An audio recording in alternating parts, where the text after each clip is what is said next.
Iki pituture wong Jawa. Eling den eling. Besok yen ana kreta tanpa jaran, tanah Jawa kalungan wesi. Prau mlaku ing dhuwur awang-awang. Kali ilang kedunge, pasar ilang kumandange. Iku tandha ing tekaning jaman Jayabaya wis cedhak. Bumi saya suwe saya mengkeret, sakilan bumi dipajeki. Jaran doyan mangan sambel, wong wadon nganggo pakaian lanang, wong lanang koyok wong wadon. Iku tandane yen wong bakal nemoni wolak-walike jaman. Akeh janji ora ditetepi, akeh wong wani nglanggar sumpahing dhewe.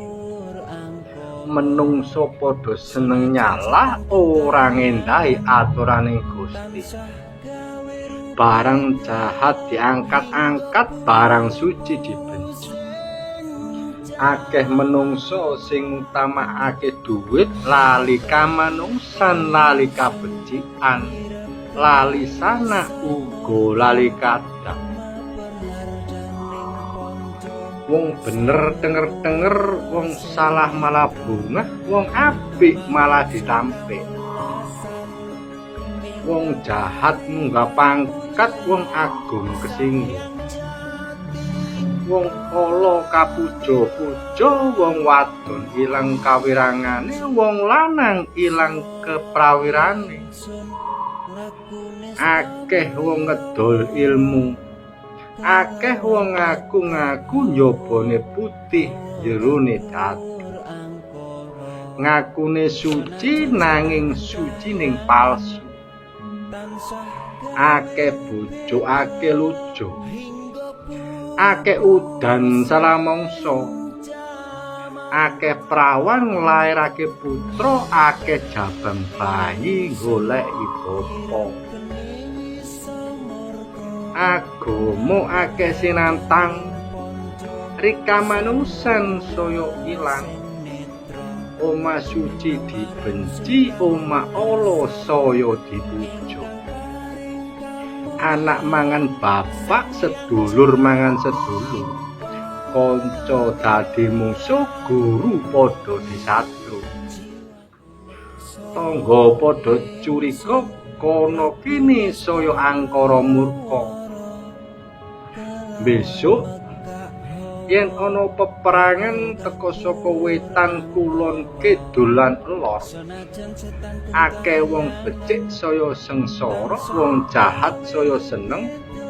Wektu iku akeh dandang dionekake kuntul. Wong salah dianggap bener, pengkhianat nikmat, durjana saya sampurna. Wong jahat munggah pangkat, wong lugu kebelenggu. Wong mulya dikunjara, wong wadon nglamar wong lanang nglasorake derajate dhewe. Sing kebat kliwat, sing telat sambat, sing gedhe kesasar, sing cilik kepleset, sing angak ketunggak, sing wedi mati, sing nekat berkat, sing jerih ketindhe, sing ngawur makmur, sing ati-ati ngrintih, sing edan keduman, sing waras dadas. Nanging saiki sing lagi digandrungi yaiku ing ngarsa numpuk bondo, ing madya mangan kanca.